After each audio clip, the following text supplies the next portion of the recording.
So in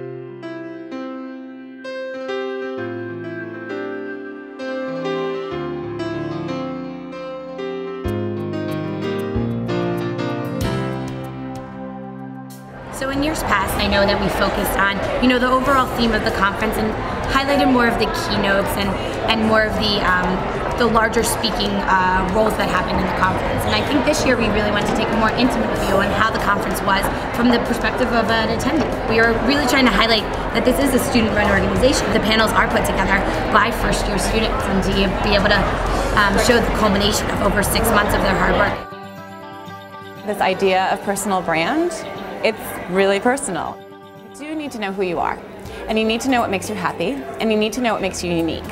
So whatever it takes for you to do that, and it could be hiring a coach who's going to ask you the right questions. It could be actually just doing a lot of reading or journaling. It could be just reflecting on your past experiences, like what made me happy, what stressed me out, when was I sleeping really well in my life, when was I my most happiest, and what was I doing at that time. So think about who you work with. I mean, they are your brand ambassadors at an individual level.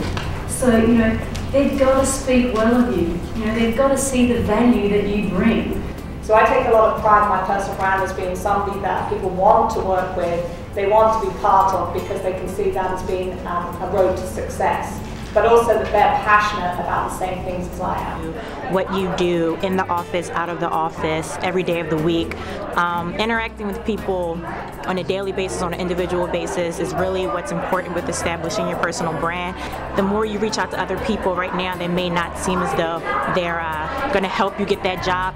5-10 years later, by establishing your personal brand from the very start with meeting them, being a risk taker, coming up, shaking hands, actually engaging in conversation, you never know where that could turn into.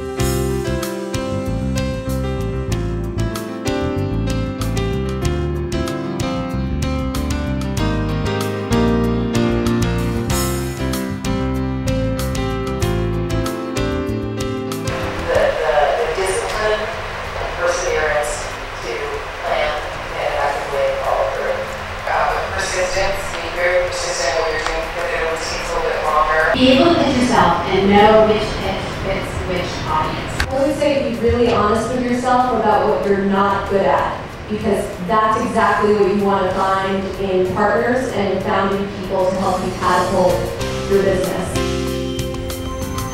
You too have a responsibility to reach down, around, and back and pull somebody else up behind you. And if when my career is over, I can look back and see a trail of those I have reached back to help, it will have been worth the trip.